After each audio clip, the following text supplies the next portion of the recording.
Hello, this is author of Impact Magazine, and today I am joined by Mr. Sachin Sharma, Director of Marketing Solutions at LinkedIn. Today he is going to shed some light on the journey ahead for the brand. Welcome, Sachin. Thank you for speaking to Impact Magazine. Firstly, I want to know today the buying journey for consumers has become longer and trust-led. So, how can B2C brands use platforms like LinkedIn to influence consumers earlier, before they even enter the consideration part? Yeah, you're absolutely right. So one of our key findings from the recent research on B2Cs, specifically high value, high consideration purchases, is people are spending up to 2 weeks researching even before the actual moment of purchase. But there are two other interesting data points that I want to share with you. One is that people are becoming more and more open to sharing their professional milestones and updates on our platform. And a lot of purchases, 1 in 3 high value purchases, are actually tied to these milestones. So these are like belief points, like identity points for users, where when you achieve certain success or a professional milestone, it could be a promotion, it could be a bonus, you've closed a contract that you've been wanting to close for a very long time, that triggers the purchase decision.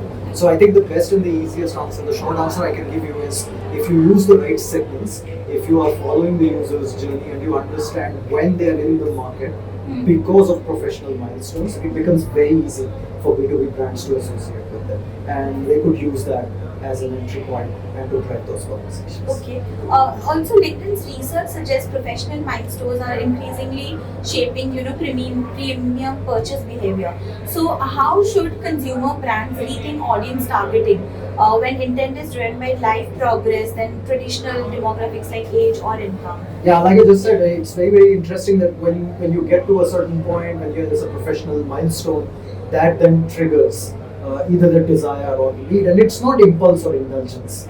This is more about your identity as a professional, and sometimes it's a reward mechanism for yourself, which I'm sure even you would have done. That is buy something because you want to reward yourself.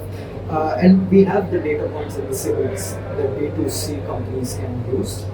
So these are signals like last promotion, any change in your job, if you are switching jobs.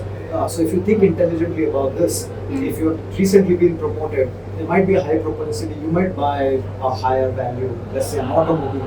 So if you are a company in that domain, it then becomes very easy for you to associate with that messaging. Okay. And so those are the kind of signals that the platform can surface, and they can then associate with those signals. Okay. Also, video consumption has on LinkedIn has been, it has seen a massive growth over the years. So, how are marketers adapting, or how would you advise them to adapt for a more video-first professional audience? Yeah, video is important because video drives trust and it's more credible. And when you look at B2B purchase decisions where there are multiple people involved, there are large buying committees, they're deliberating for a very long period of time before making a decision, and that trust and authority and that voice that matters. So there are a lot of solutions that we have for B2B marketers.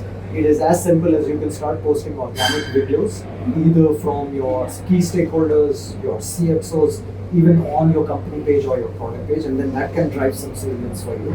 But if you were to buy ads, you could also associate in many different forms. There is a format that we have that's called brand link, where you are able to associate your voice with some very high value content coming from an esteemed publisher. Or you could do something like a thought leadership ads, where let's say it's your CFO or your chief product officer talking about your innovation strategy, the path that you follow, and then that triggers trust with the potential buyers. So there are a lot of options. There are both paid options, but there are also organic options that you can use.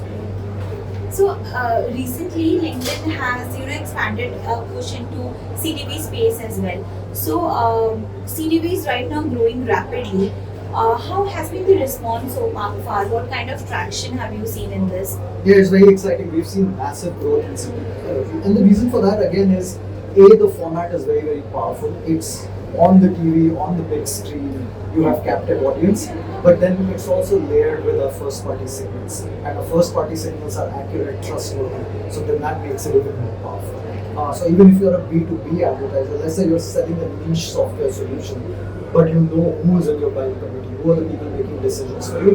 Today it's possible for you to actually show them a TV ad. So it doesn't have to be in the social feed, it can be on your screen. Okay. But while watching CTV, I have heard there are problems like we don't know if the son is watching, a 6-year-old son is watching that, or his father is watching the ad. So, do you have any plans on how to get through it? Like any kind of, the CTV professionals have talked about it. So, from a LinkedIn side of perspective, do you know how to get over this issue? Yeah, we have third-party measurement and validation partners that work with us. So we are able to establish that the reach is right and accurate, and the actual ad is served. There is obviously distribution in some cases to the entire family or to your broader group versus just you as an individual. But I think that is just an upside. That is earned media for them.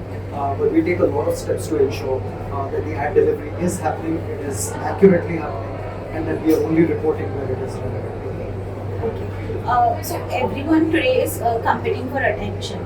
So be it the social media platforms, be it LinkedIn, be it websites, in marketing, everyone is running behind attention. So what would you say makes professional content truly stand out right now? I think it's powerful storytelling, and that hasn't changed for the last 50,000 years.